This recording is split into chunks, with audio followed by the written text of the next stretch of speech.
Hello, this is Dr. Paul Cottrell, and I'm going to be going over the news. But before I do, Happy New Year.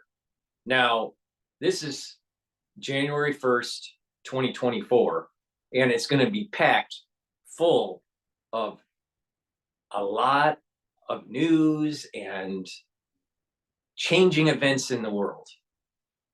That's my prediction, and I'm pretty sure I'll be right. So let's start with what happened in Japan on the 1st of January, 2024.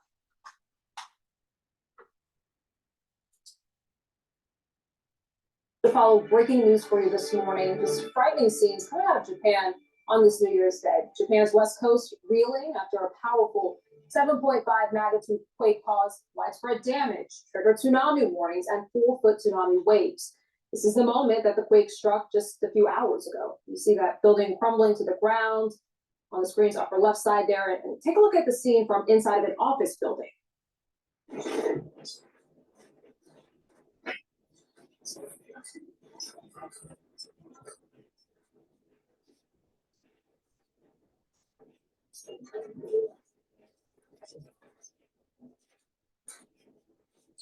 It's the first time I'm seeing this video. You can see just how long it goes on and just how violent that shaking is. Houses have collapsed. We have seen pictures of roofs there just falling down. The earthquake also caused fires in some areas, and at this moment, tsunami warnings do remain in effect. They have been downgraded. You can see the initial impact of one of these tsunamis, one of these small waves there. It doesn't look like much, but this can be a threat, particularly if you get repeated waves. The warnings now are of waves of up to 10 feet.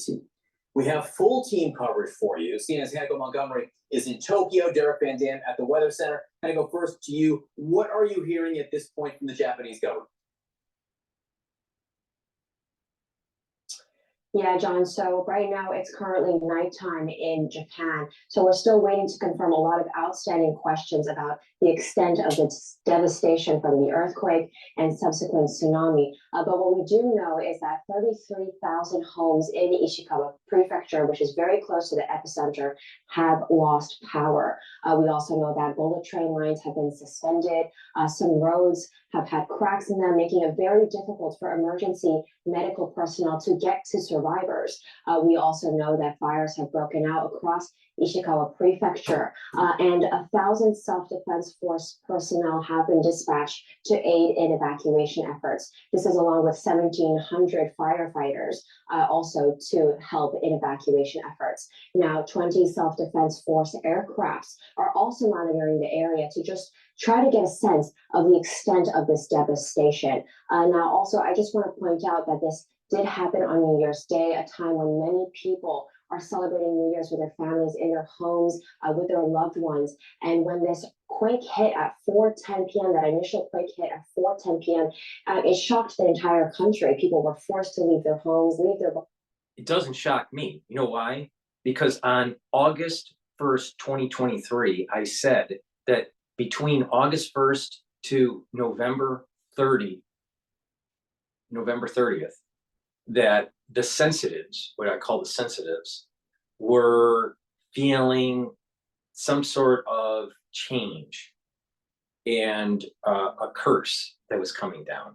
And I gave you, what was going on at the end of September all the way into early October because of the Hebrew holidays, the Jewish holidays, right? And not being able to blow the shofar on the first day of Rosh Hashanah, and that ushered in a curse on the world and on the Jewish people, and the atrocity that took place on October 7th, and that this was a change of a system, a phase shift, if you want to use it in those terms. There's like phases of matter, and there's phase shifts, going from gaseous to liquid, from liquid to solid, and vice versa, right?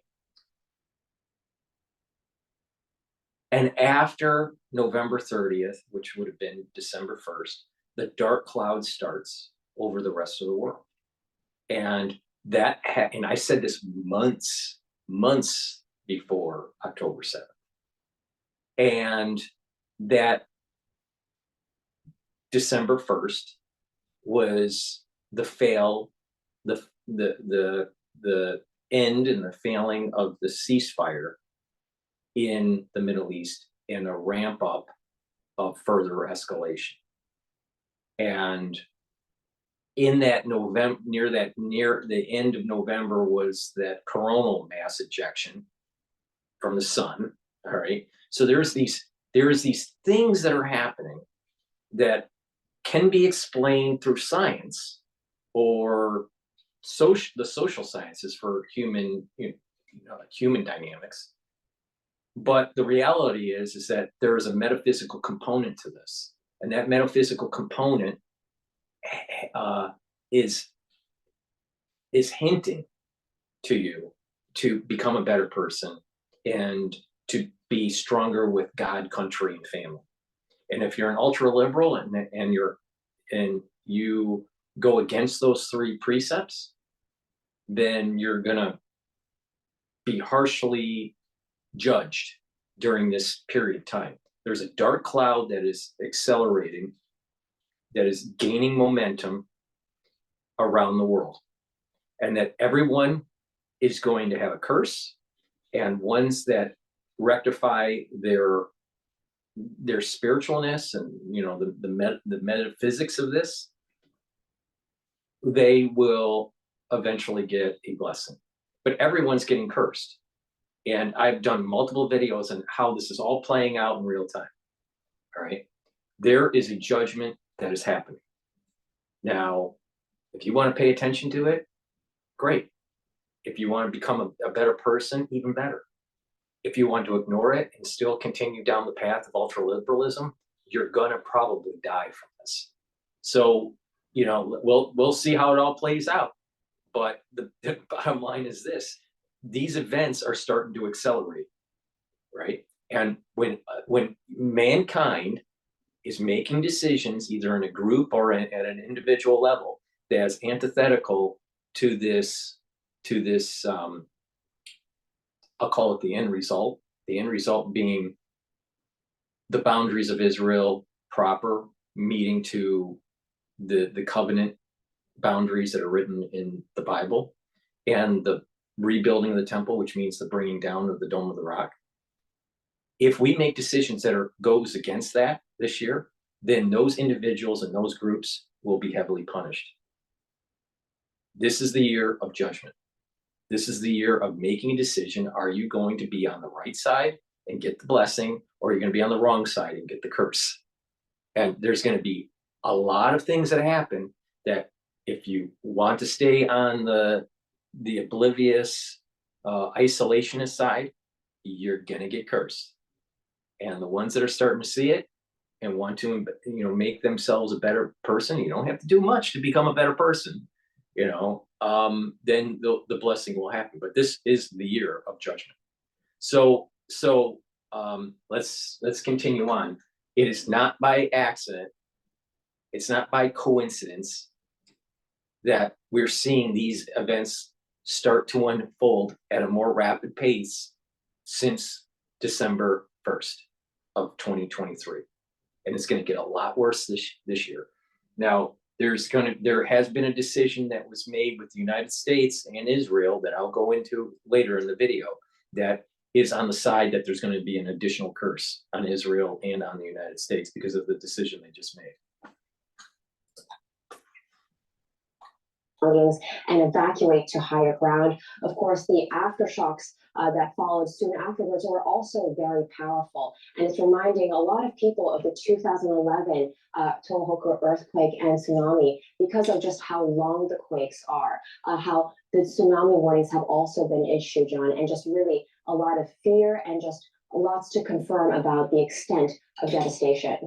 Yeah, really early days into sort of assessing the damage. Hanako, thank you. Let me bring Derek into the conversation. Derek, as we just said, we know the tsunami warnings have been downgraded, but help us understand practically what that means. I mean, what is the risk right now? Well, Rahel, John, what you're seeing is some really stunning new video coming out of the Ishikawa prefecture. This is new to us, and you're looking at Suzu City, Japan. So this is on the opposite side of the peninsula, and just zooming in, what you're looking at is the break wall, some of the seawall here. We're analyzing this video on the fly, so it's a bit tricky to establish exactly what's going on, but we believe that this is the moment the initial tsunami wave impacted this part of the Ishikawa prefecture, and you can see the water kind of pummeling over that seawall, which we would have to guess here is several meters high if it's protecting a harbor, but you can see the waves splashing up into the populated areas. I'm going to reset my graphics here and just give a little bit more of an indication of where exactly this is. We've zoomed into Suzu City, and there is that breakwater wall. This is the population area. And again, this is on the opposite side of where the magnitude 7.5 earthquake actually occurred. So we're getting some profound video of the tsunami wave that has actually moved in. And you can see other areas there fitting that narrative of waves over 4 feet in some instances, with tsunami warnings still ongoing across those western facing shorelines of the country of Japan. So This is a warning, and you're going to see it in biologics. You're going to see it in plate tectonics. You're going to see it in coronal mass ejections. You're going to see it in temperature changes on the Earth. You're going to see it in the food supply, where there's going to be I think that there's going to be a reduction in food surplus. We're going to be eating into our what is called food stocks. So, and David Devine has been saying this for decades, maybe not decades, but he's definitely been saying it for years. This was going to happen, right? There's going to be what you think in the people that are living in the United States really need to pay attention to what I'm saying here. Everything that you thought that was secure is going to be tested. And if you think that you can just save money and build a bunker and think that you're going to be able to hide from this, you're not going to be able to hide. Everyone's going to be involved in this. Everyone's going to be affected. And the only way to get that blessing is to determine if you're going to work on becoming a better person. And making sure that the governments that are taking away your civil liberties and the institutions, even medical institutions, are held accountable for the things that they have been doing because of their tie to the national security state. You're being tested. And if you think you're going to be an isolationist, or you think that you're going to be just a keyboard warrior on YouTube or on X, that's not going to be enough. You got to be actionable. You got to have action. And if you don't, you're going to get cursed. It's going to happen. And there's going to be a multitude of things that are going to be happening here. You have such levels of plate tectonics where you have massive eruptions that are taking place in Iceland about a week ago. So it was last week, I believe it was. So you need to pay attention. There's these things that are starting to build up, where it's war, famine, plague, earthquakes, volcanic eruptions, changing precipitation rates, and it will lead to, these mountains that you thought were so secure to melt like wax. The security that you think you have because you're an American is going to be tested. And the things that Americans are doing in the next quarter or two, I think are going to be judged very harshly. Across the Honshu region. All right, Derek Van Dam. Most people have no clue that in 2023, the best way to make money on Amazon is not with physical products. All right, Derek Van Dam, thanks to you. Hanako Montgomery, who was in Tokyo, thanks to both of you. Let's continue the conversation now. Joining us now is Robert Geller. He's a seismologist and emeritus professor at the University of Tokyo. Robert, good to have you today. Can I just ask, I mean, you were in Tokyo. Did you feel the earthquake? Can you share with us what your experience was?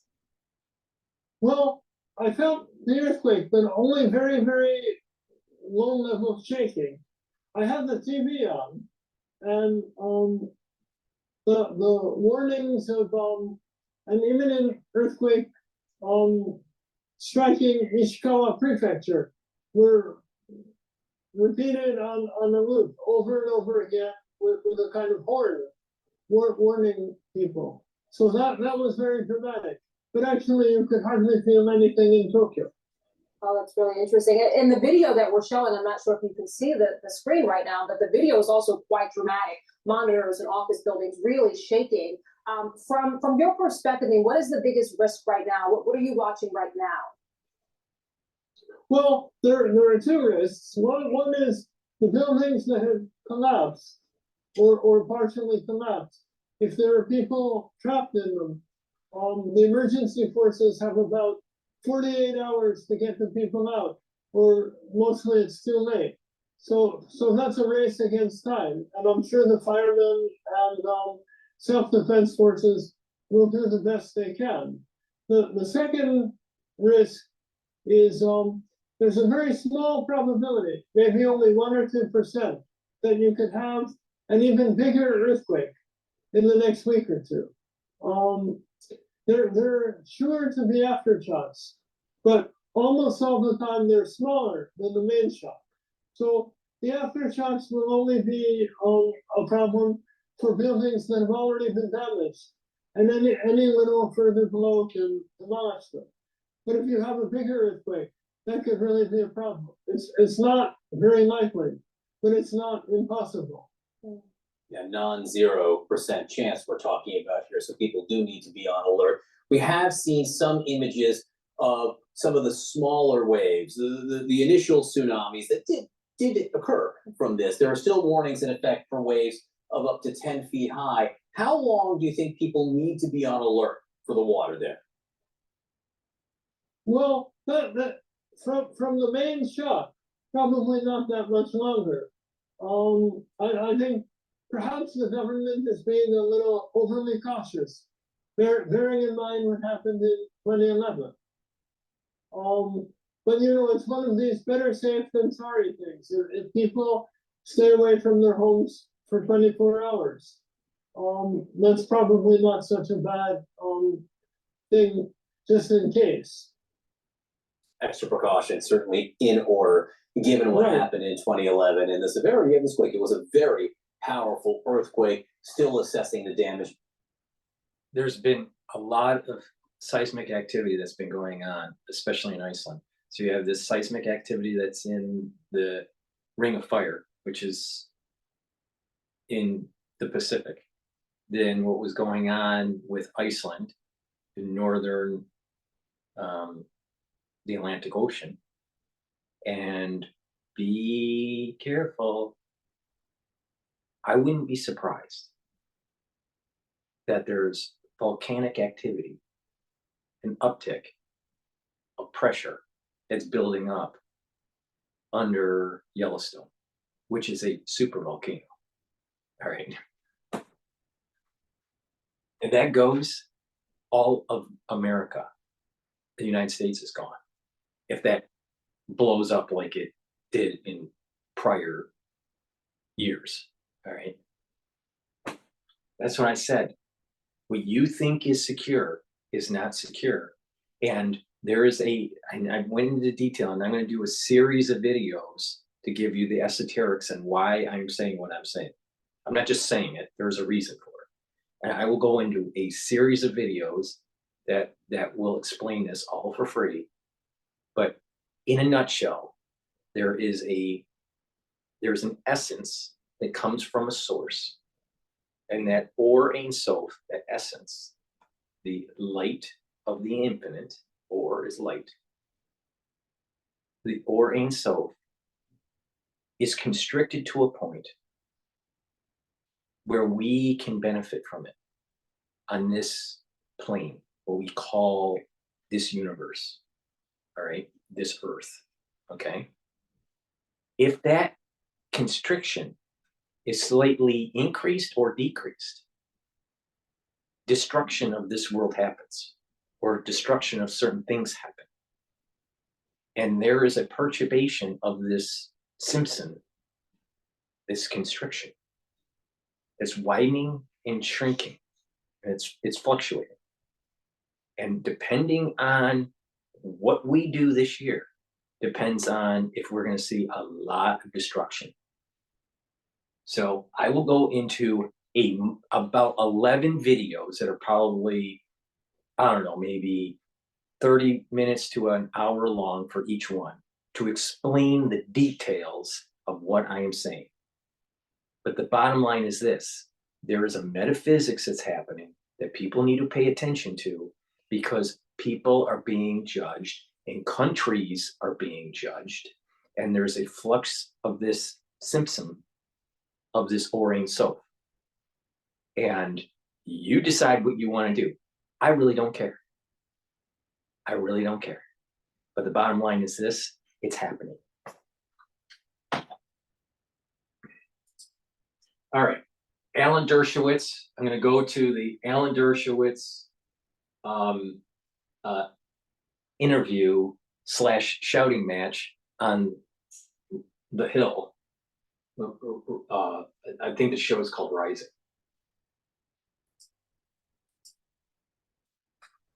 Fallout over the Colorado Supreme Court decision to bar President Trump from the ballot continues to rock the nation. Conservative commentators like Tucker Carlson were quick to decry the move as the end of democracy. Here's a little bit of Carlson's monologue from yesterday's show. Take a listen.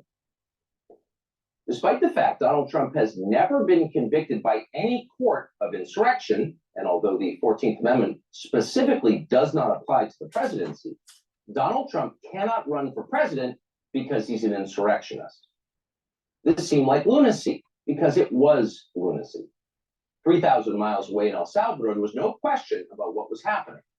The United States has lost its ability to lecture any other country about, quote, democracy, wrote Salvadoran President Nayib Bukele. And yet in this country, no one on the left dared say that. Instead, Donald Trump's enemies celebrated. The Atlantic magazine expressed gratitude that unelected judges had, quote, rescued the country from the desires of voters, because actually, that's democracy. Conservatives seemingly have good reason to fear this could become a trend, as following Colorado's move to oust Trump from the ballot, 16 more states filed lawsuits to do the same. Michigan, Oregon, New Jersey, Wisconsin, Alaska, Arizona, Nevada, and New York are just a few states where lawsuits to remove Trump's name from the ballot have made their way to the courts. The country is split on Colorado's decision, as The Hill reports. More than half of Americans do approve of the Colorado Supreme Court ruling to bar former President Trump from the state's primary ballot, according to a YouGov poll. Meanwhile, Trump and his legal team are urging the Supreme Court to deny special counsel Jack Smith's request to consider Trump's claims of presidential immunity from criminal prosecution. The court is currently considering a request from Smith to bypass the D.C. Circuit Court and decide whether Trump is fully shielded from criminal prosecution surrounding his conduct on January 6th and beyond. Here to discuss the legal ramifications and what happens next for the Trump team is lawyer and legal expert Professor Alan Dershowitz. Welcome back to the show. Thank you. Professor Dershowitz, I want to take on some of the bigger legal questions with respect to the Colorado case first. As we mentioned in the read, and I think as Tucker Carlson just alluded to, one of the components of his lawsuit are being questioned is whether or not it applies to the President of the United States, the section of the 14th Amendment. Many legal commentators that I've listened to say that that is the weakest part of Trump's objection. What do you make of that? Well, it's a technical objection, because the term that's used in the 14th Amendment is support. And that's not in the presidential oath. Presidential oath says preserve, protect, and defend. It's a highly technical argument. The much, much stronger argument is Section 5 of the 14th Amendment, which is as clear as could be. It says the Congress shall have the power to enforce by appropriate legislation the provisions of this article. In other words, it's Congress, not the states. And that makes so much sense when you think of how the 14th Amendment was passed. It was passed by radical Republican Lincoln Reconstructionists. And the last thing they would want is to let states make that decision, because the states include Mississippi, Alabama, all the Confederate states. So it would have been lunacy for the framers to allow the state courts, like the Colorado Supreme Court, to decide what is an insurrection and whether it applies to the president or not. This is a decision that's allocated by the Constitution solely to Congress, and it's a power grab by the Colorado Supreme Court. Now, I'm shocked that constitutional lawyers like Lawrence Tribe and Jamie Raskin and Judge Michael Lutek never quote this Article 5. Congress shall have the power to enforce. It means what it says. It means that the states have no business interfering in a federal election. So I want to ask you two questions. One being, I'm seeing, you brought up the insurrection term. I've seen some people, including, I should say, some liberals and some Democrats. There are people who want Trump not to be president again, who have recognized some weaknesses in this ruling. The term insurrection, which is used in Section 3, whether that, even if one thinks Trump has committed some crime or had tried to remain in office beyond legal means, whether that's the same thing as the kind of violently overthrowing or occupying or forming a breakaway state the way the Confederates did, the term insurrection implies. And I'll let you address that first, and then I got another question. Of course, insurrection doesn't apply to demonstrations or other kinds of even riots that have gone bad. An insurrection has a particular and precise meaning. We've had insurrections in this country early in our history. We've had some insurrections before the Civil War, but they were attempts to take over the government. Aaron Burr put up an army to try to from Louisiana. That may have been an insurrection, but this is no more of an insurrection than Black Lives Matter or what's going on in New York now, where these Hitler youth are marching and calling for the overthrow of the United States government because they support Israel. One man's insurrection is another man's protest. And the big issue is who gets to decide what an insurrection is. And the 14th Amendment is clear. The courts don't. Certainly not the state courts, certainly not the Colorado court. It's up to Congress to define what an insurrection is. And it hasn't done it. It hasn't gone a step further and said, well, an insurrection requires these elements, but they haven't done it. And so it can't be enforced. You can't remove somebody from the ballot. If Trump were, just one quick thing, if Trump were convicted of in one of the 4 indictment prosecutions he's facing, I've seen some commentators say they think that would make the legal argument for what Colorado has done stronger. Do you agree with that? I do not agree with that. I think the issue is one of jurisdiction. Of course he could be convicted of insurrection. If he's indicted in the District of Columbia, they'll indict and convict a ham sandwich if his name Trump is on it. 95% of the voters of the DC hate Donald Trump. And so it would be very easy to get a conviction. So I think it's a big mistake for Trump supporters to focus on the lack of a conviction. By the way, I am not a Trump supporter. I want to see Trump defeated fairly. I want to see him on the ballot. I want to have the right to vote against him, and people should have the right to vote for him. But I don't want an unfair election, even though I would welcome a result of Trump being beaten. I don't want him to be beaten unfairly. Addressing the comparison between the January 6th insurrection and the protests that have happened around the country, whether during Black Lives Matter or currently at the Capitol, where Jewish Voices for Peace and a number of other groups, largely led by Jewish Americans who are protesting the 20,000 Palestinians that have been killed in the last 2 months that are calling for a ceasefire. The question is not whether or not the actual events at the Capitol on January 6th are the insurrection. The question is whether or not the weeks-long alleged fraud attempt to submit a fake state of electors that these Republicans that were involved in the scheme knew were fake and did not reflect the electoral will of the people in 7 states across the country.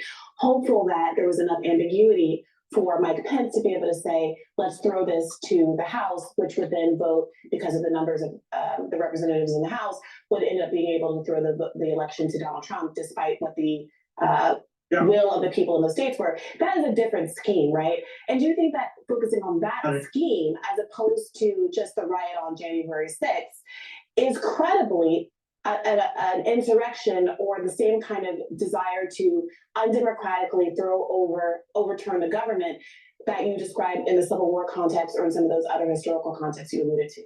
Absolutely not. An insurrection requires violence. By the way, I want to comment a little bit on Jewish Voice for Peace and Jews. Jewish Voice for Peace is not a Jewish organization. It's a fraud. They're mostly non-Jews. They're radical revolutionaries, and they use the word Jewish, but they're not Jewish. And the same thing is maybe 1% of Jews support Hamas, but they're vocal and they use the word Jew when they go and they protest. But don't be fooled. A Jewish Voice for Peace is not Jewish. It has no voice and it doesn't favor peace. But I think an insurrection requires violence. What you're describing is a legal tactic. Maybe it's illegal and maybe the lawyers should be punished for it, but it's not an insurrection. An insurrection does not involve making legal arguments, even if they're frivolous legal arguments. So, for one, I have interviewed leadership at Jewish Voice for Peace, both Jewish. One woman's father is a religious figure, a rabbi, I believe. I have spoken to many members of Jewish Voice for Peace who are themselves Jewish, and I would agree with you that most Jewish people, of course, don't support Hamas, but neither does Jewish Voice for Peace, which is very specifically advancing a demand for a ceasefire after 20,000 again civilians have been killed in Gaza. Go ahead. Peace. Jewish Voice for Remember what I said in this video, that people are going to be judged. And it's not just going to be Hamas or the Palestinians or Iran or Hezbollah or Syria or Lebanon. It's also going to be Israel. And it's also going to be the Jewish people.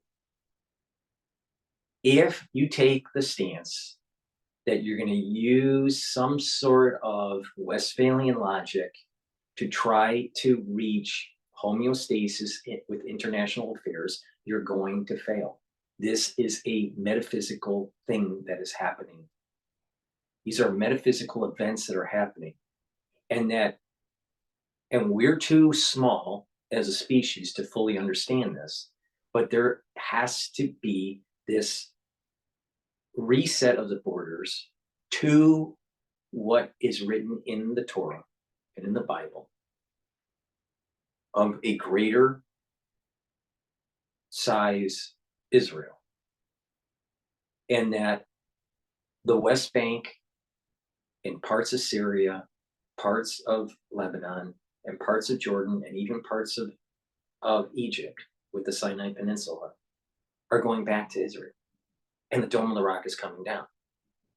And if you try to use the UN or some sort of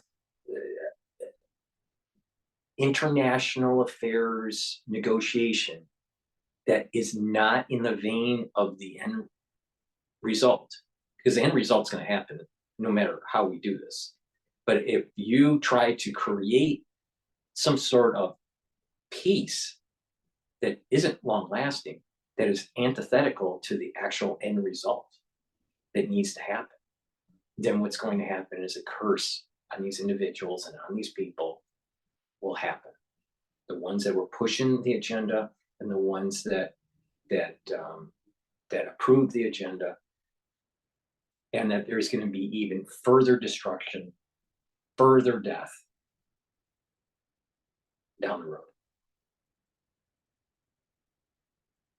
That cannot be, not all events can be solved and approved through some sort of committee, some sort of international body. This is a unique situation, a very unique situation that has extreme biblical context and ramifications. So you have to check the education at the door.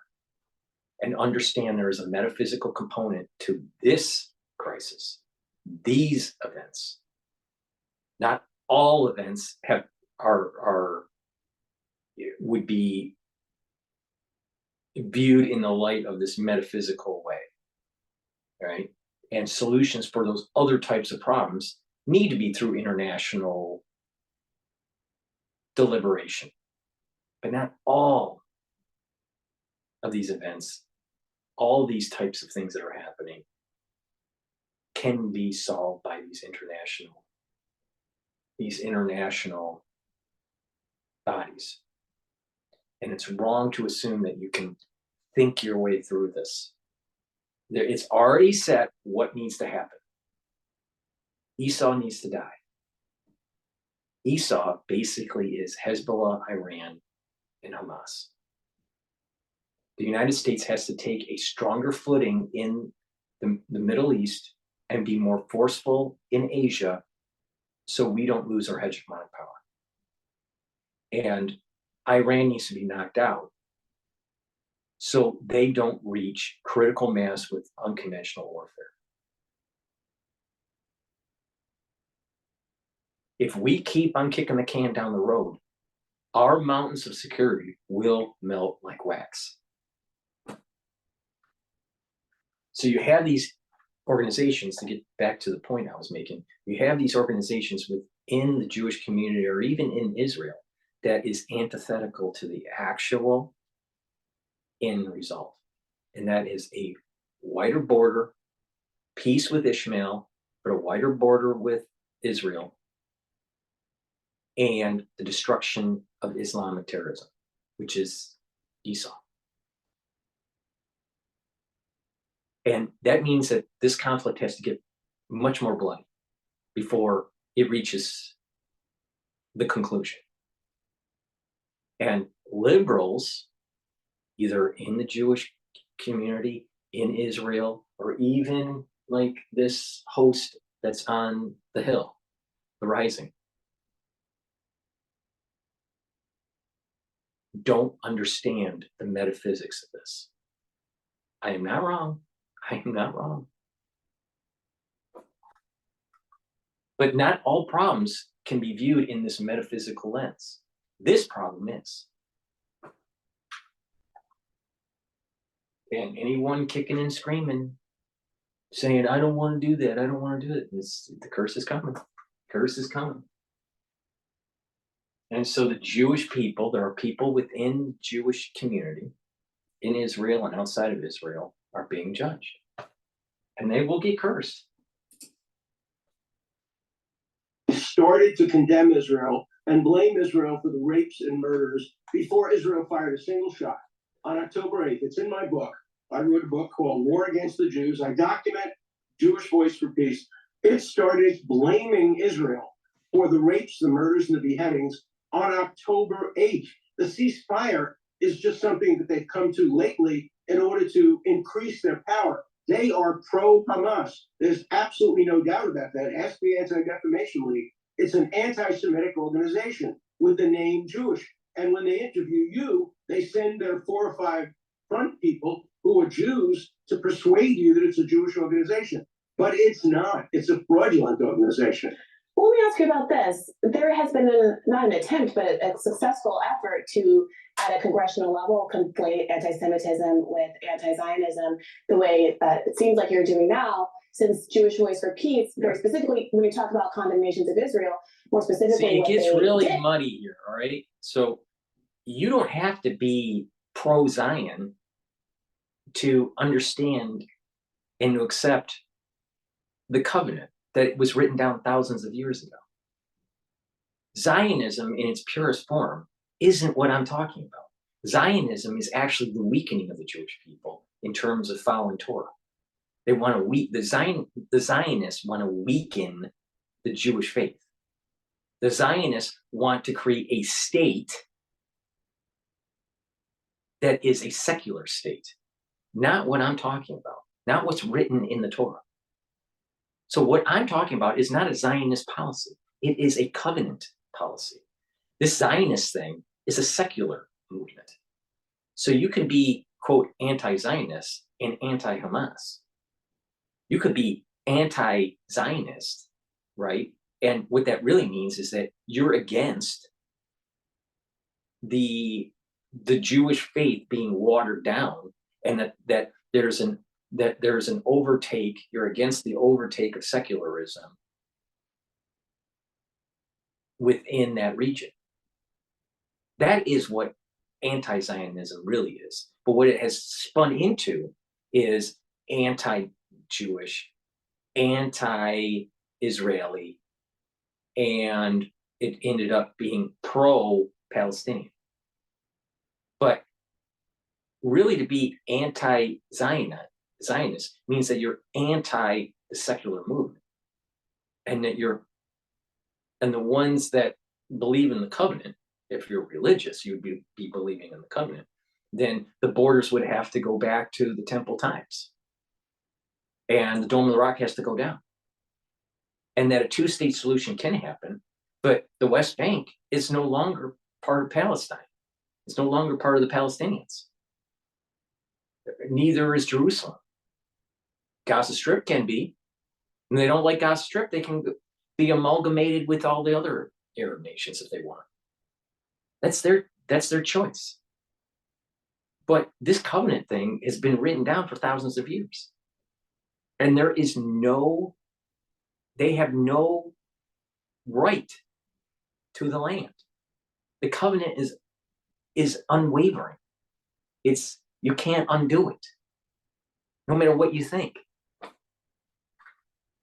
And the metaphysics of this, you keep on being on the wrong side, and eventually you're going to get cursed on this, because it's a foregone conclusion. What I am saying is going to happen. We just don't know what the year is. Is it going to be before 216 years from now? Or is it going to be more fast-tracked? We don't know. But it's going to happen.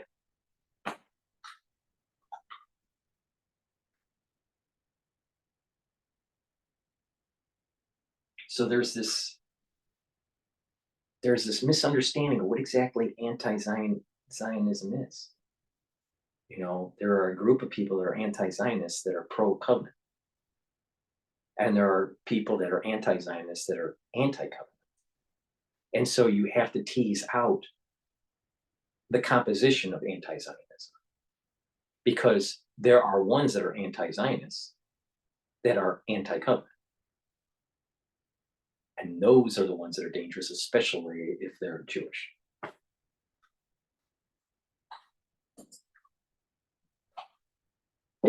Following the horrific attacks on October 7th, was to point out that there's been an ongoing occupation of Gaza, that the people who live in Gaza are largely those who were forced out of their homes during the 1948 Nakba, or the descendants of those people, and that to have real peace in the region, you have to have self-determination for that group of people who cannot continue to live in conditions that humanitarian groups have described as an open-air prison. Are you saying that you think it's appropriate to conflate that kind of a criticism with anti-Semitism itself in the way that Congress has done, which many people on the right and the left have criticized as an abridgment of the free speech rights of Americans to associate freely and to criticize a foreign government? You're testifying now, so please let me speak and make my point. Absolutely. I don't Zionism with anti-Zionism. I do equate support for Hamas with anti-Semitism. Jewish Voice for Peace supports Hamas. They praise Hamas. They think the rapes and the murders were good. And the National Lawyers Guild praised Hamas. And 33 Jewish groups at Harvard, groups at Harvard praised Hamas. Praising Hamas is anti-Semitic. Can you provide a citation, Professor Dershowitz, for that proposition that Jewish Voice for Peace praised Hamas? You're dominating this conversation. You're going to let me finish. I am in favor of a two-state solution. I have been critical of Israel. I am a Zionist. I don't believe that anti-Zionism is necessarily equatable to anti-Semitism, but it often is when you combine it with pro-Hamas. This is the point I'm making. This is the point I'm making. But you know, Dershowitz and I are a little bit different in this case.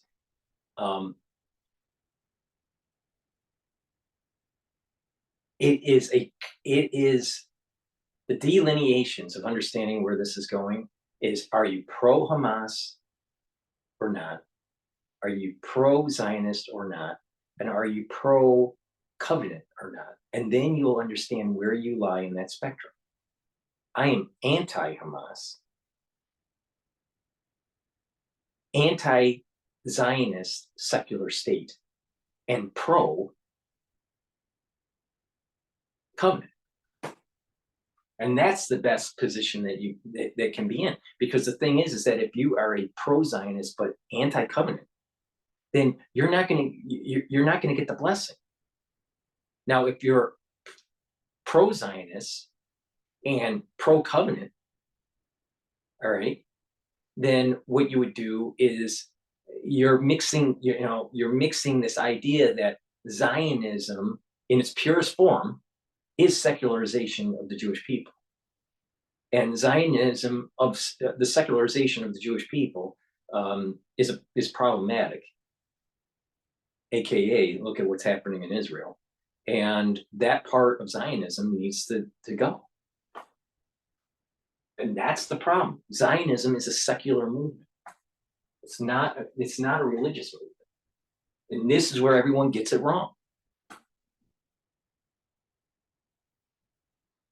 It's about the covenant. It's not about Zionism. It's a modern concept that's going to be irrelevant because there's going to be a negative, there's going to be a curse, there's going to be negativity on these types of people that are anti-covenant. Butchery and murder, yes, then it becomes anti-Semitism.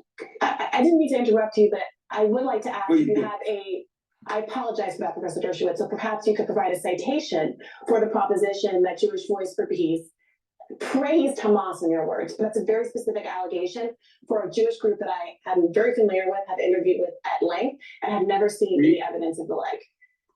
Book is in my book, and the quotations and the statements that were made and the signs that were held up at Jewish for Peace demonstrations have praised Hamas, have supported Hamas, and they're fooling you. They're sending you the 6 Jews in the organization to fool you. They're not sending you the hundreds of radical socialist non-Jews who formed this revolutionary group that really, in the end, wants to overthrow the government of the United States. And they were very clever. They used Jewish Voice for Peace to pretend that Jews somehow support Hamas, and they don't. So, Professor Dershowitz, is your contention that you have a book and a citation in front of you, but you're unable to give an example of Jewish Voice for Peace actually condemning Hamas? I've seen it. I was condemning Hamas? No, they never condemned Hamas. I'm sorry, praising Hamas, defending Hamas, praising Hamas, in your words? With my own eyes, I've seen signs that Jewish Voice for Peace demonstrations, Palestine will be free from the river to the sea. I see. Clean Palestine of dirty Jews. Yes, they support Hamas. And okay, so do you have evidence? You've seen a sign of a Jewish Voice for Peace member holding a sign that says "Clean Palestine of dirty Jews"? That's a pretty remarkable sign. Yeah, I feel like would have gone quite viral if someone had some evidence of that. They're not say clean. Clean is a Nazi term that was used. Here's the problem that I don't like with her. First of all, obviously Dershowitz was the professor at Harvard Law. She went to Harvard College and Harvard Law. She was trained under him. She is a Bernie supporter. She worked on his campaign. She is a crazy liberal. So when she said, "Oh, I see what it is, liberals talk in code from the river to the sea."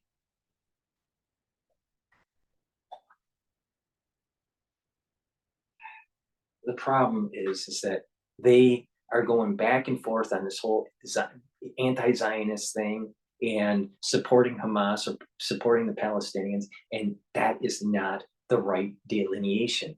To get to the right understanding of all these intersections, you have to also look at it from the lens of pro or anti-covenant. And then it all comes crystal clear. If you look at a system and you're only looking at it from 2D, all right, and it's a three-dimensional system, you may see some strange behavior that doesn't make sense. But when you look at it in 3 dimensions, it makes complete sense, right? And in mathematics, this happens all the time, where something may not seem understandable as a system in 4 dimensions, but if you put it in 5 or 6 dimensions, it makes total sense, right? This is why physics have gone into multiple dimensionality to understand, especially at the quantum level, all right? So to understand what is going on, you have to add dimensionality. Well, one of those dimensions that you have to look at is pro or anti, right? Negative or positive for the covenant. Negative or positive for Palestinians. Negative or positive for Zionism. And when you see this in a 3-dimensional way, then you'll understand something that makes more sense. And it is about the metaphysics of this. It's not about anti-Zionism and pro-Zionism, anti-Palestinian or pro-Palestinian. Because when you look at it from those dimensions, those in that 2D, in 2 dimensions, it doesn't make sense. It's just it's chaotic. But you add in that other component, covenant, anti-covenant or pro-covenant, then what you'll start to realize is that, oh, now I understand where these people are. And then you have to reach the conclusion that I'm talking about. And it's about metaphysics. These events that we're seeing are as a metaphysical event. And that there's going to be signs that keep on hinting, become a better person or you're going to get cursed. Become a better person, get cursed. And if you think you're going to just intellectualize this, you're going to get cursed. And you're going to get cursed. So you have these protests that he's talking, these anti-Zionist protests that are rabbis and then non-Jewish people are part of the protest. And, you know, they have that whole Satmar look, right? Hasidic look, you know, protesting that are anti-Zionist, and they're wearing the little garb, Arafat garb around their neck, you know, in solidarity to the Palestinians. That is a pro-Palestinian, very close, if not blatant, rallying for Hamas. So the bottom line is that Palestinians don't have any claim to the land. No one in the borders of Israel, no one on the face of the planet, other than the Jewish people, have the claim to the borders that are written for the covenant. Not the Palestinians, not Ishmael, nobody other than the Jews.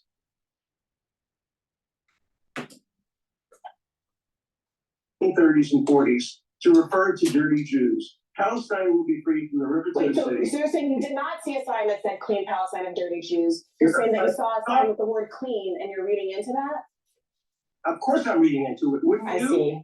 I see. You know, Earlier, go ahead, I'm sorry. somebody talked about getting rid of the unclean African Americans. Wouldn't you read something into that? Of course you would read Well, something if a into sign that. said get rid of the unclean African Americans, absolutely would, but you just said that you did not see a sign that said clean Palestine of the dirty Jews. You're editorializing from a sign that I don't know what it said, but use the word clean. The word dirty Jews. I said I saw signs that said clean Palestine or clean the world. They're all over the place. You see them in almost every demonstration in Europe and in New York and all over the country. And Palestine will be free from the river to the sea has been deemed to be calling for the end of Israel, calling for the Hamas charter to be satisfied. No two-state solution. I have a question for you. Have you seen a single sign at any demonstration calling for a single-state solution? I will give you $100 for your favorite charity if you can find me a single sign at any demonstration that supports a two-state solution, which I support. Oh, well, that's interesting. Let's talk about a two-state solution. I wanted to come back to that actually. Let's talk about it briefly. Ben, Benjamin Netanyahu has been very publicly speaking, especially to his own constituents in Israel, about how they should continue to support him because he will guarantee that there won't be no two-state solution. Of course, he's been saying this for a number of years, long before October 7. That's obviously widely out of step with what you and what President Biden are saying are their long-term policy goals. What do you make of that? Let me answer, please. Let me answer. Israel offered the two-state solution in 47, 48, 67, 94, 2000, 2001, 2005, 2007. Israel has repeatedly offered a two-state The solution. reason why the Palestinians don't want to accept the two-state solution is because they want more land. And the problem is that the land that they want is part of the covenant. Esau does not have any claim to that land, period, full stop.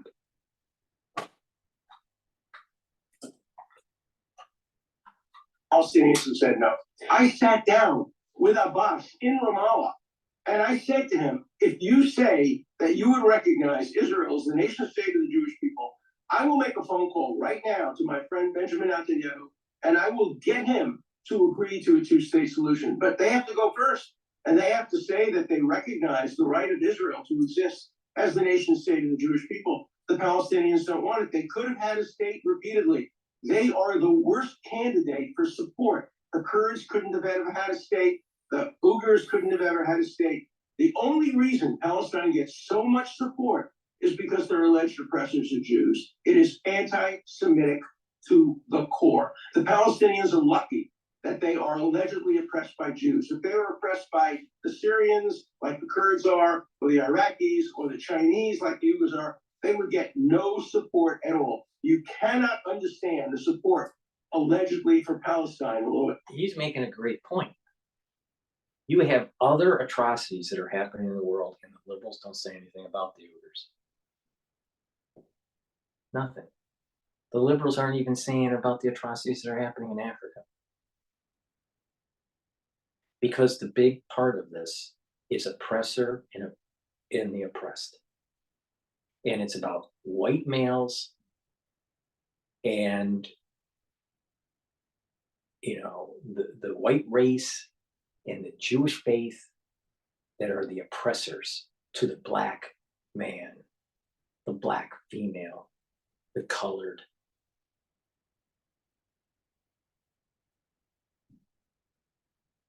And remember, I was telling you about that dimensionality.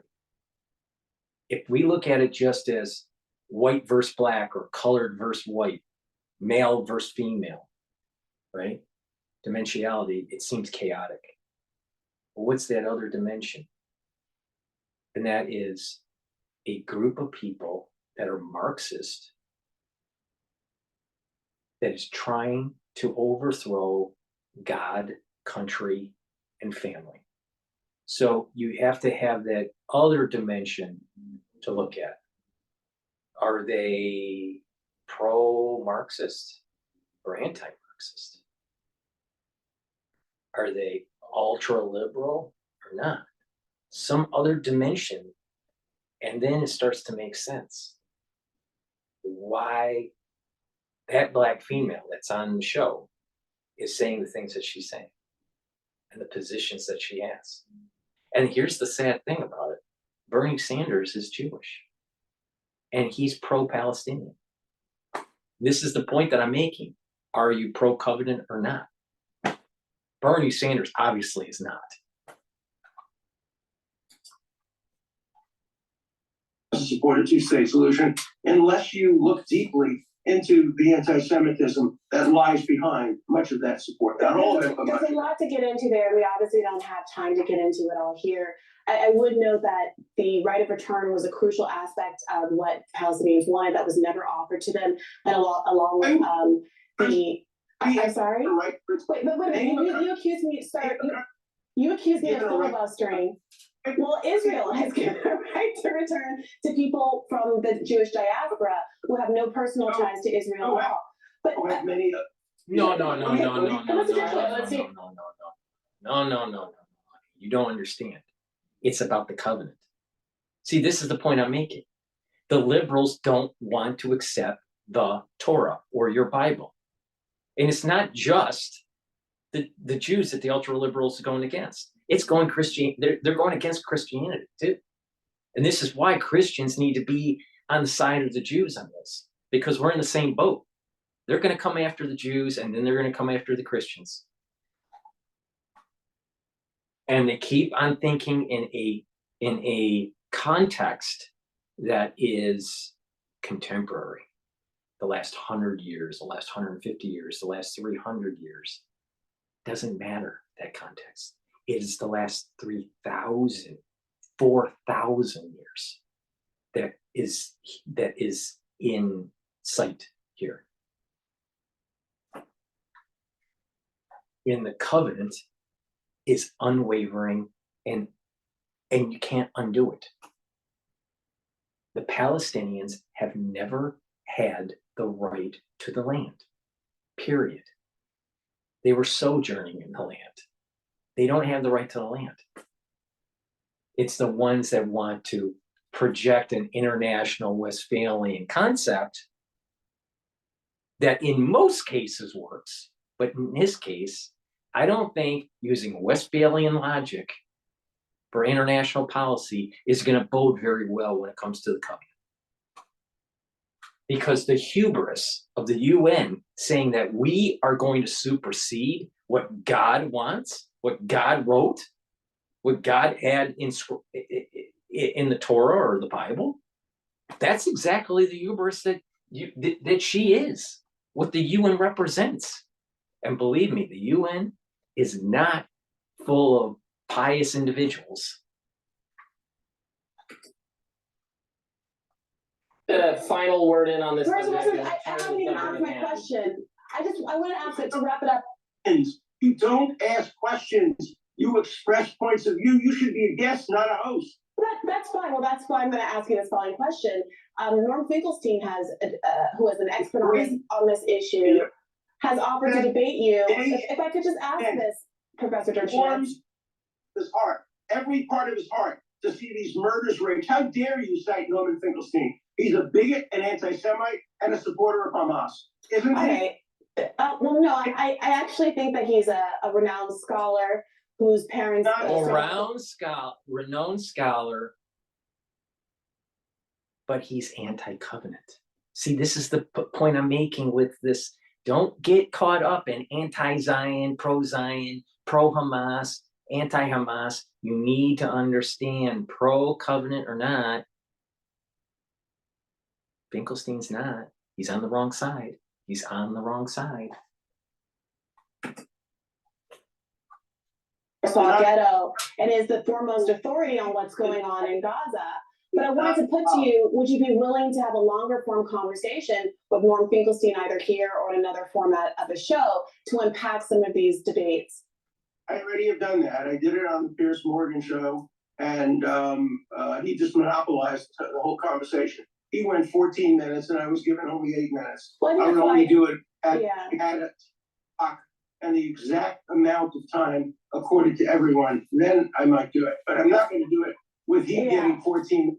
I agree. I agree that Professor Finkelstein can be a little long-winded. I would be happy to host an unbounded, time-bounded conversation at that type with the two of you if you were willing. Let me be very clear. You are not a moderator. I will do it with you as an opponent. I will have a debate with you, moderated by the gentleman on the other side. But you're not a moderator. I'd be happy to do that as well, Professor. You consent. I don't. Well, I'm sure we can find someone that satisfies you. All right, we will actually work towards setting up a fully functioning debate on this subject between the two of you, where there's enough time for both to respond, and we get that. Actually sounds like a really good idea. I was joking when I said I don't consent to do it. I would happily do it. I want to get one more question on the subject at hand, and then we do have to let you go. Can you just predict for us whether you think the Supreme Court will take up the Colorado case? How likely it is that we hear from them if they're going to do that? Yes, I think they will give a stay in early January, set oral argument probably for February, and have a decision likely in March. Okay. Thank you very much, Professor Dershowitz, for joining us. We will be in contact with you again to help have a longer discussion on the Israel-Palestine issue. We really appreciate it. Thank you.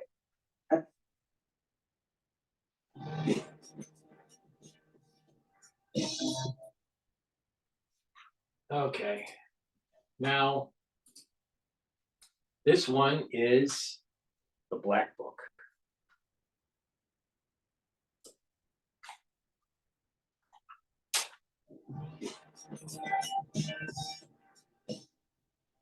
Jeffrey Epstein's Black Book finally being revealed. Well, a New York judge has ordered a mass hunt.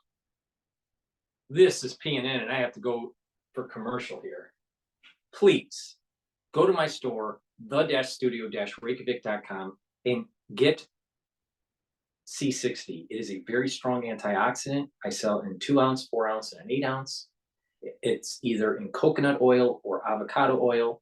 This compound is a very strong antioxidant. What it does is it neutralizes reactive oxygen species, which are free radicals, and that brings down this. When you neutralize those, it'll bring down the stress in the cell and allow for your cell to be more functional and improve the mitochondrial health. And by doing that, you're going to have better metabolism. Your tissue will slow down its aging, and you'll have more energy because it'll have more ATP. So go to my store, the-studio-reykjavik.com, and get C60 because it's a very strong antioxidant that helps to soak up the free radicals. Also on my store, I have D3. It's a vitamin that you should be taking every day, and it will help with absorbing calcium, but not just that, it will help with gene expression. And you need the proper supplementation of D3 to be able to have that proper gene expression. So please go to my store, the-studio-reykjavik.com, and get D3. Oh, by the way, if you're not feeling well and taking D3, it helps with apoptosis.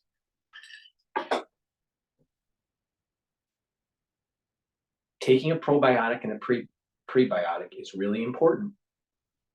This is a powder. I take it every day with hummus, and it has a little scooper in it. So you just take a scooper of it, and you can mix it with water, mix it with your food, mix it with a smoothie, whatever. Take it every day, and it will improve your health. Why? Because what happens is by having the right gut biome, you're going to have, you'll be more consistent with your stools. You're going to have better metabolism, a better communication with your liver and with your gut, and actually mental acuity and mental well-being is improved by having a good gut biome. So please go to the store and get the probiotic that I have. I have actually 2 different types. I have the powder form and then the capsule form. Resveratrol, very important as an antioxidant, and it is part of the anti-aging protocol to slow down aging. And it is synergistic with C60. Clarity factor, really important to get rid of that brain fog. Take this every day. Your acuity, your mental acuity will increase. Your memory will increase. You're going to have those dendritic connections that are active. Please take this every day as part of your anti-aging protocol. Clarity factor. Vitamin C is really important, especially during the cold season. Take it every day, but if you don't feel well, take a double dose of it. Drink it with water. This is also really important to take every day to improve your skin.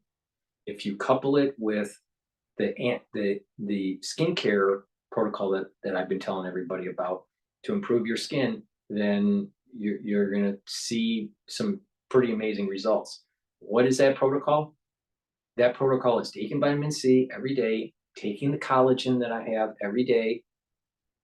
This is the collagen right here. You get this big tub. It has a big scooper in it. Take it every day. This is a month's supply.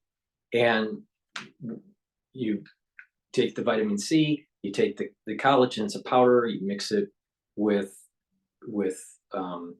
water, or you can mix it in a smoothie or whatever. And then you also, I don't have it with me. Maybe I do. You also, yeah, I don't have it with me. You also use the structural nanosilver gel, and you apply that on your skin right before you go to bed, and you exfoliate that after you wake up. All right. When you do that and you're drinking 64 ounces of water that's filtered throughout the day, you're going to start to see an improvement on your skin. To boost that improvement, because your skin flakes off, it sheds. You shed skin cells on a regular basis. You have a basal layer that will start to produce more skin. To improve that basal layer, you take the resveratrol and you take the C60, a teaspoon of this a day. All right. When you do that, when you take the C60 teaspoon a day, the resveratrol every day, the vitamin C, the collagen, and you drink the filtered water, and at night put on the structural nanosilver gel, and then exfoliate in the morning, you're going to have an improved skin. This is part of a skincare to help with the anti-aging. Now you have to do all this other stuff to have anti-aging internally too, not just the skin. But please take my advice. It's really good stuff. Part of the anti-aging protocol is to bring down inflammation. Ashwagandha controls blood glucose levels. By controlling blood glucose levels, you're going to reduce that inflammation at that vascular level. All right. So please take this every day to bring down that inflammatory response because of the blood glucose level. All right. Turmeric also is an antioxidant, but it will bring down inflammation. You take this every day. If you're not feeling well, double dose it. This is part of that anti-aging protocol. What's the 3 pillars? The 3 pillars of the anti-aging protocol are neutralize pathogens with structural nanosilver liquids and gels, such as, this is the liquid, Max 35. You take a teaspoon of this a day. If you're not feeling well, take a tablespoon or 2 a day. You swish it in your mouth, you gargle with it, and you swallow it. It'll neutralize pathogens. So the first pillar is neutralize pathogens. The second pillar is bring down inflammation by taking the ashwagandha and the turmeric. And then you want to neutralize free radicals. You take the C60. And then you add to those pillars and you customize it, and you've created a great anti-aging protocol. But that's the start. Follow my advice and you're going to slow down aging. You're going to gain more energy. You're going to have more ability to exercise. It's about proper diet, proper exercise, proper stretching, proper training of the brain, keeping those dendritic connections active, read, write, talk to people, and proper supplementation, proper sleep. So please take my advice and get the products. Let's go back to the news. Sealing of court documents relating to disgraced sex offender and financier Jeffrey Epstein that will likely make public the names of vast swaths of Epstein's associates, according to ABC News. Now, the documents set to be released are part of a settled civil lawsuit alleging Epstein's one-time paramour, Ghislaine Maxwell, facilitated the sexual abuse of Virginia Giuffre.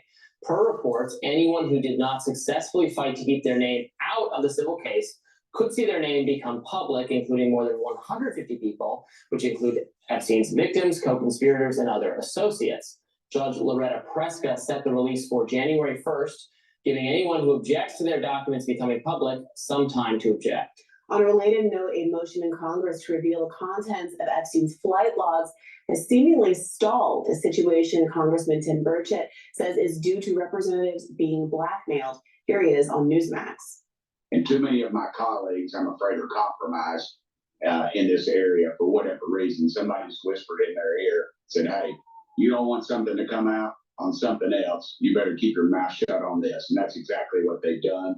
And it continues to go, whether it's the honeypot the Russians used to use or something worse. I don't know, but it's clearly, you see that up and down the line. You see good conservatives vote for liberal policies. And I mean, as with everything else, those are some tall accusations. Which of your colleagues have been told not to speak up on Jeffrey Epstein related matters because someone's whispering in their ear? When you say along with everything else, are you alluding to the UFO stories? Yes. Which he's also a center? Yes. I mean, I like Tim Burchett, and I'm glad he is fighting for accountability on these issues. It's just sometimes insinuation doesn't get you very far. So like in this case, this is good that it's happening. People have a lot of questions about the Epstein files and why we don't know more about who was involved. They will be redacting, keeping out some of the names for good reason. So victims of Jeffrey Epstein who have not publicly come forward or who were underage, I think there is healthy reason not to publicize their names, particularly if they object to it. Possibly even if they don't say anything at all, if they were underage at the time, they're victims of sex crimes. It's general practice not to release information on those people. The media doesn't provide names of those people, even if it is known. Even if you have a police report that names the person, you're not in the media. You don't, if they're under 18 or 16. That's not illegal. That's just common journalistic standard practice. So I can see the argument for it. I think what we're going to get is the names of people. We're going to get names of people who provided testimony or who were involved in the proceedings, who are maybe witnesses or associates, which doesn't necessarily mean that they had anything to do with underlying criminal behavior or wrongdoing. What a lot of people who are passionate about the Jeffrey Epstein story and I mean, correctly outraged about the wild, far-reaching abuse of underage women for decades that went on under his abusive behavior and his ability to remain in polite society for a long time, to hobnob with wealthy political people on both sides of the political spectrum, with moneyed elites. The implication, the suggestion is always that there's that black book. There are other rich and powerful, famous people who took advantages of the services that Ghislaine Maxwell and Jeffrey Epstein were providing. Obviously, there was the accusation against a member of the royal family, Prince Andrew. The insinuation is that there's more. There are more people like that who have not yet been named, and are we going to find out information on them? And then the implication of that is always, well, if the government has this document, knows who else was involved, why weren't more charges brought against more people? So and that's when is it because that would be too politically inconvenient to prosecute these people? They have dirt on the prosecutors that we would indict, it would, bring down the whole global system to have this many people facing charges for sex crimes. That's where people's head goes when they're denied that information. Yeah. So according to CNN, the order says Epstein's associates, one of whom played a role in a sex trafficking crimes and another whose name came up in a criminal trial, will also have their documents unsealed in full. So there will at least be some people who aren't just accused of having associations with Epstein, but were specifically alleged to have been in a conspiracy along with Epstein to commit these kinds of sex crimes. But I do think that you're right when there's an allusion to the Black Book and the Black Book being unsealed, the implications that we're going to get a list of people who also exploited young girls, not just people, I don't mean to minimize it, but not just people who had social associations with Jeffrey Epstein. So, New York Magazine put out an article in anticipation of this news coming out, making a list of people who were revealed as Epstein associates during the last trove of the last unsealing moment. And, there are people who have had social relationships with him. We've been talking about RFK Jr., who was recently questioned about flying on Epstein's plane, which he acknowledged and admitted to having done on a couple of occasions. There's people like Vera Wang and Naomi Campbell who are believed to have been used by Jeffrey Epstein as inducements to get young girls who are interested in entering modeling or the fashion industry to come in closer association with him, dangling his high-profile celebrity friends. There's people like the former Prime Minister of Israel. There's people like Bill Gates, who obviously has been a big part of this conversation. William Burns, CIA director. Noam Chomsky, who was also in the news this year about his associations with Epstein and his kind of odd reaction to that information becoming public, and on and on and on. So this feels like it could be momentous depending on who is in fact named. But also I think the more important aspect of it is what is actually being alleged about the nature of their relationship with Jeffrey Epstein. Were they social friends, which might bring a certain level of condemnation and judgment, or were they people who are alleged to have been a part of the conspiracy or to have also exploited young women?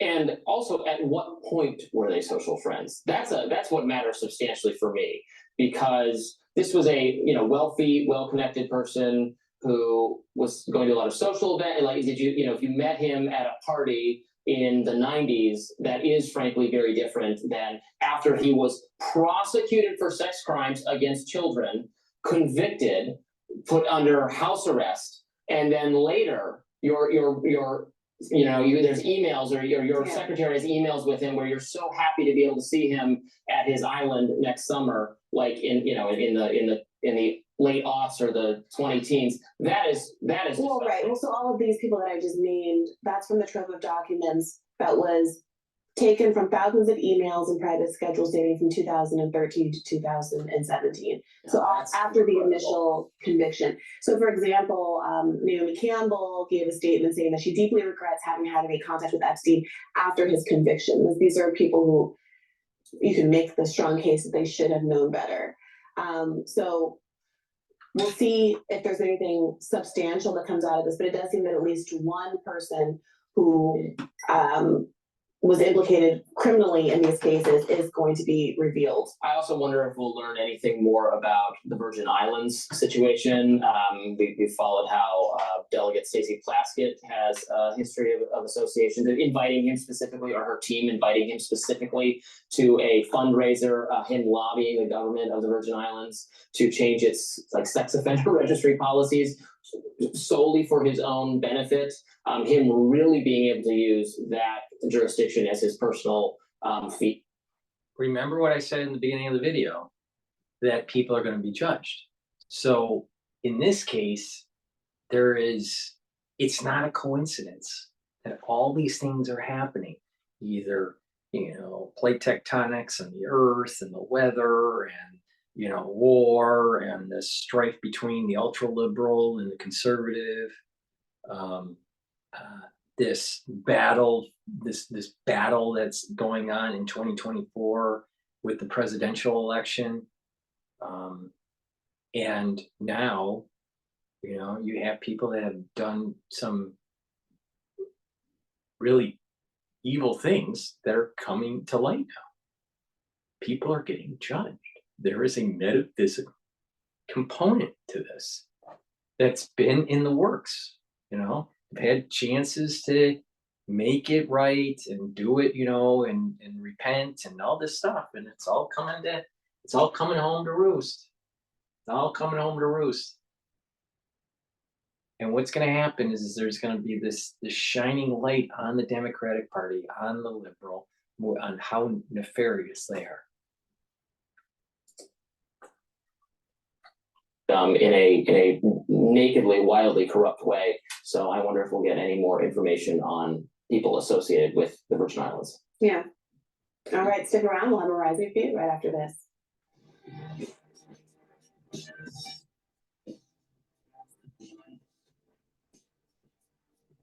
All right, now we're going to go to Chris Christie, who needs to lose some weight. You should get onto my anti-aging protocol and get fit. Our senior advisor to Tim Scott and Tim Hogan, former Hillary Clinton spokesman, joins me now. First of all, 14 buses here in New York in one day. I mean, that is ridiculous. And at this point, it is not really, Abbott is sending the buses here. He's trying to send a message to Democratic cities, and we get it. But New York City and other cities are now suffering, and innocent civilians are suffering, families with children are suffering. Who needs to help take the blame here? Which of you is going to agree with me as the Biden administration? Who else could you possibly point the finger at?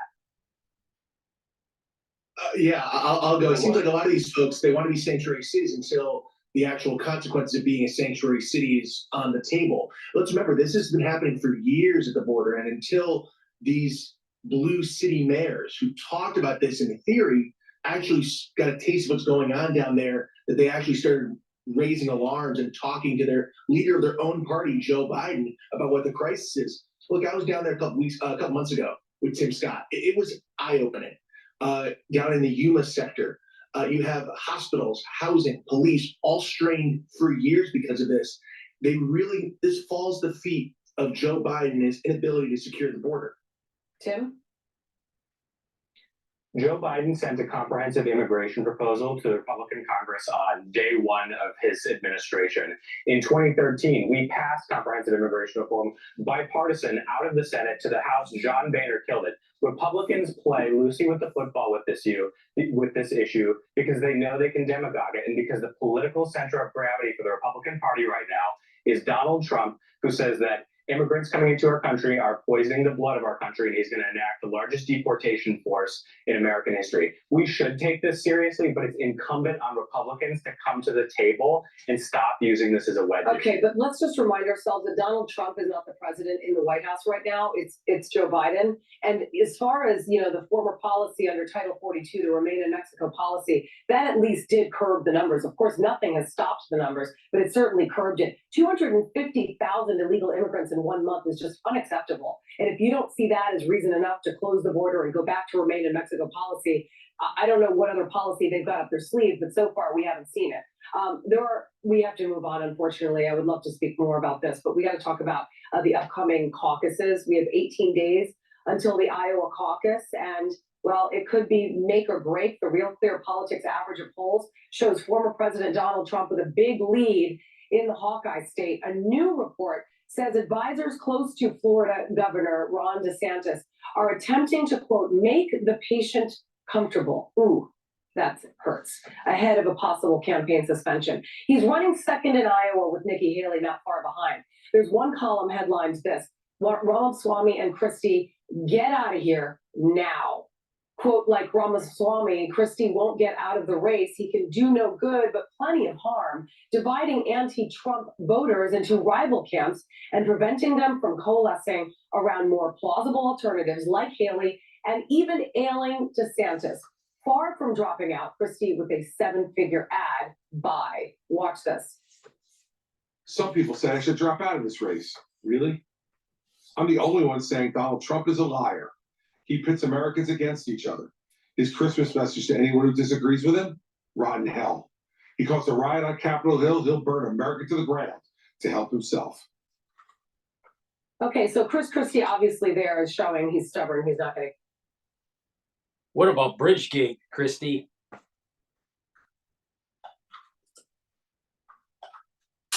Out, he's going to stay in, and a lot of these candidates, they want to make it to the end, but when they look at the numbers, Matt, are they being selfish? Because right now, Ron DeSantis at the very beginning of all of this was considered a very strong candidate. Is Chris Christie actually hurting Ron DeSantis in the end, and Nikki Haley even? I think he's probably hurting Nikki Haley more. But look, I think with 2 weeks to go, Tim and I both spent time in presidential campaigns. I think at this point, it's with the voters. It's for them to make that call. The morning after voting, whether it's day after Iowa for someone like DeSantis or Vivek or New Hampshire or somebody like Christie, if they don't meet expectations, they'll have to make some hard decisions, and they should do it, and should do it quickly. But I think right now, you're 2 weeks out, you got to give the chance for the voters to have their say, especially for someone like Christie. He's at 11 mid-teens or so in New Hampshire. He's a little bit behind Haley. His message is resonating up there. You give these people enough of a chance, I think, to at least have voters have the chance to vote for them or not vote for them. And then in short order, the morning after, see what the results are, stay in or get out and do it quick. Make the patient comfortable. That's what advisors are actually referring to with Ron DeSantis. That is an awful comment to hear. I got to ask you, Tim, that comment, it could mark the beginning of the end of DeSantis's campaign. This is obviously unwelcome news, but it also comes less than 3 weeks before the make or break January 15th Iowa caucuses. It's less than 3 weeks before that. So where does the governor end his campaign? I mean, he must finish in the top 2 spots, or he risks dropping out of the 2024 Republican primary. What do you see in the future of DeSantis's campaign? I think DeSantis probably ends his campaign, and this is one thing that I agree with Donald Trump on, falling like an ailing bird from the sky. This campaign never took off. There was never enough momentum. You have strategists saying that he is now Ted Cruz without the personality instead of Trump without the drama, which we were promised. And like Matt said, I think he's going to stay until Iowa. He needs a first or a very good second place finish in order to continue, in order for this campaign to go on. All right, we're gonna have to wait and see. It is only 3 weeks away, so right around the corner. Matt Gorman, Tim Hogan, thank you very much for talking to us. Hey everyone, I'm Emily Campagno. Please go to my store, the-studio-reykjavik.com, and get lignans. It is a powder, and this will help with improving your immune system and your hormonal health. Both, it's for males and females. You take this powder with the scooper that's in here every day, and it'll help to improve your immune system. Magnesium and zinc. You need to take this every day. You take a double dose of it if you're not feeling well. Helps to improve your immune system. I have lozenges that are in a 20 count. This is sweet menthol, and I also have them in green apple, 20 count. I also sell drops that are in 100 count that are in blueberry or in honey and lemon. So please go to the store and get those drops. I have also partnered up with Rainbow Herbals, and we have these deodorant bars. They're made from essential oils from the Himalayas, extremely high quality.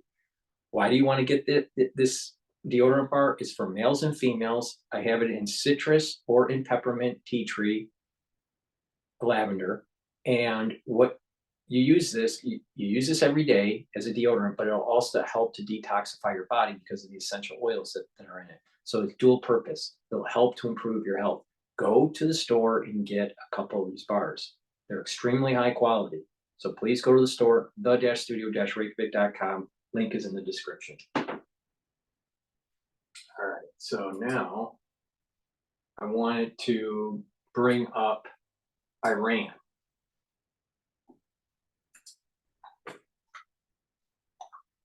James, as we've been hearing now, Israel's military chief has warned that the war to end Hamas is going to last, quote, many months. US support for this, but there's already been pressure to perhaps scale back. Israel is going to do what it's going to do, but if this does drag out for many months, how does that impact US support, do you think?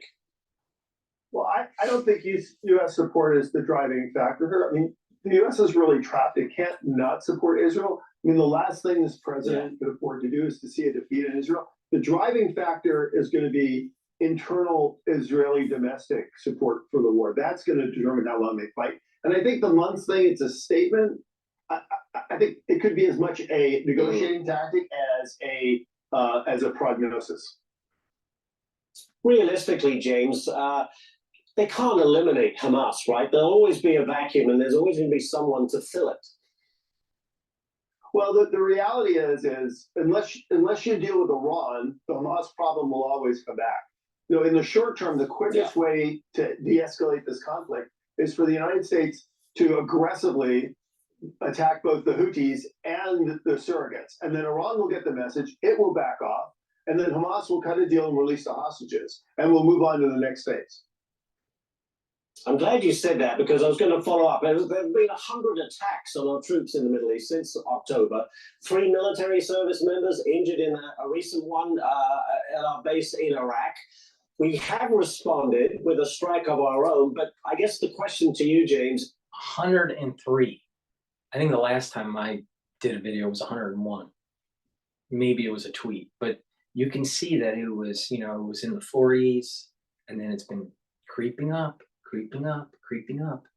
And the isolationists out there will go, well, why should we get more involved with a wider conflict? Just imagine what the Israelis have been dealing with these rockets, that most of them are captured through the Iron Dome. But a few have gone through. And then when they overloaded the Iron Dome on October 7th, a lot hit. So, and then it's a two-front war. It's not the southern front, it's also the northern front that Israel has to worry about. And they've been dealing with this for years, if not decades.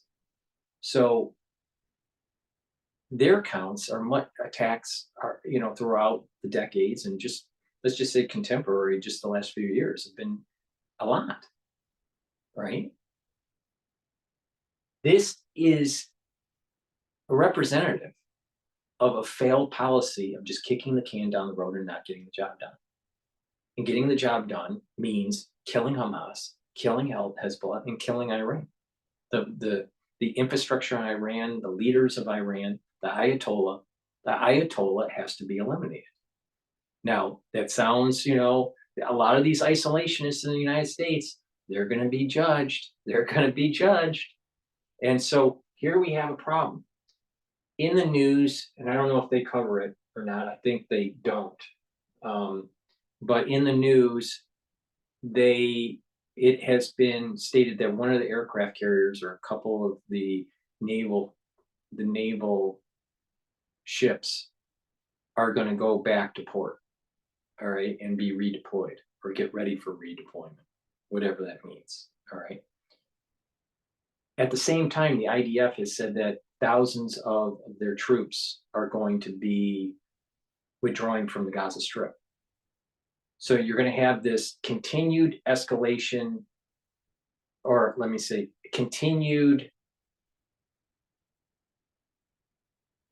force projection and elimination of Hamas by the IDF. But there are forces that are starting to be withdrawn from the region. So this is going to be a slower grind now, not as fast. On top of the naval fleet is starting to move away from the region. So you have two different signals that are happening here. One is the United States is kind of withdrawing, but maybe coming back, not sure. And you hear that there's this somewhat of a kinder IDF projection in Gaza. All right. I think the both of these are very bad policies, and that it's going to bring on a bad outcome in 2024 for Israel and for the United States. I think what is going on is it needs to go. We got to go all in, and it should have been a month ago when we went all in. Instead, we're going to be tested, and we're going to show weakness, and it's just going to be kicking the can down the road, and it's going to get worse. So keep this in mind. There's this breakout of nuclear for Iran because of failed policies of the Biden administration and the Obama administration. And there is also this retreat, somewhat of a retreat, less force that Israel is going to be projecting in Gaza. And then our naval fleet is starting to be going to port back in the States for a little while. Why? What is it? What's going on here? This seems to me as placating to Hamas, placating to the terrorists, and showing an inability to set military goals and achieving them. And maybe I'm seeing this wrong. I don't think so, though. Or maybe what they're doing is they're saying one thing and doing something totally different.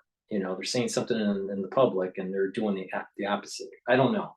But at least what they're telegraphing in the news, the Israelis and the United States, about moving the ships out of the region, I believe it's 2, maybe it's more, and moving, a couple thousand of the IDFs out of Gaza is,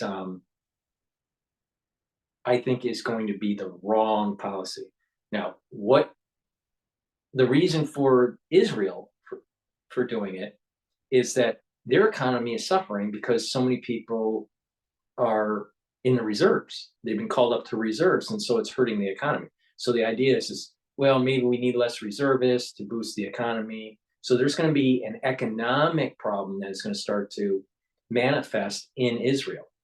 Well, part of the problem. This is why I say you got to look at the metaphysics versus just the economics or the sociology or the international policy perspective. In the economics perspective, in its purest form, they would say, stop the war so we'd have a better economy. In its purest form, okay?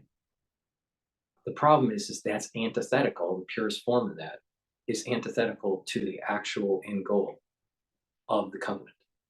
So there's going to be a curse because you picked money, you picked prosperity, economic prosperity, over getting the job done, over ending this never-ending war with Jacob and Esau. And what I mean by that is that Hamas, Hezbollah, and Iran have to be destroyed. So they picked economic stability or economic growth or stabilization over getting the job done. A curse is going to happen to Israel because of this policy. And while they're doing that, I think the United States is moving their ships to get them prepared for probably a longer conflict in the Middle East or a conflict in Asia. I think they're going maybe this direction or that direction. They're not sure yet. And give some rest to the naval personnel before they get redeployed, either to the Middle East or to Asia.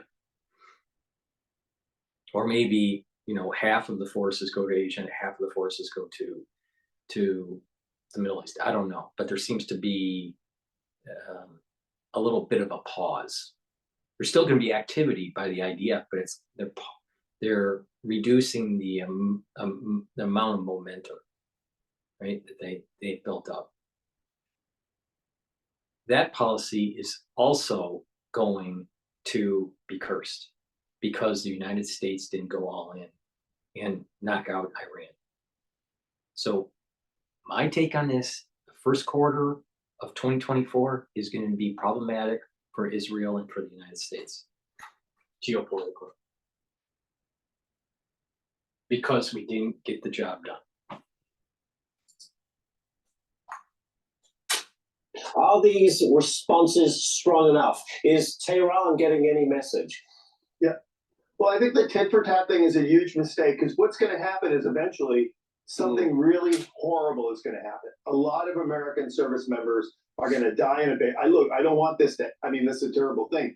Or an American ship is going to get sunk or something really, really bad. And then the US will be forced to respond. And that's the problem, is you want to drive the competition. You want to be ahead of the other guy. And so by letting the other guy set the pace of this, you're always reacting. And so the right answer for the US, and look, I know the administration knows this, it's just this is not how they do business. The right answer would be to whack these guys and send a really strong message. But they know it's the one thing we won't do until we're backed into a corner.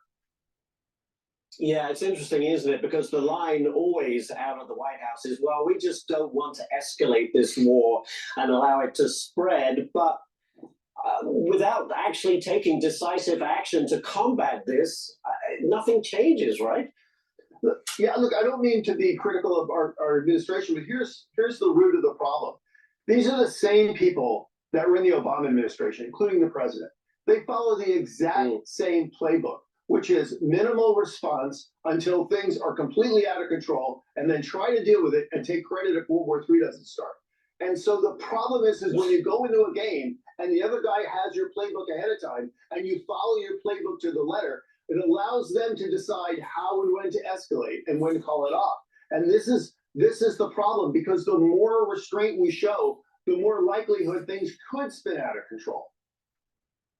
How do you think this will play out, James? It's a difficult question, who knows, but does this escalate? Do we see more conflict in other areas in the Middle East? How do you see it playing out? Well, the one thing that is the most dangerous, of course, is the explosion of a second front.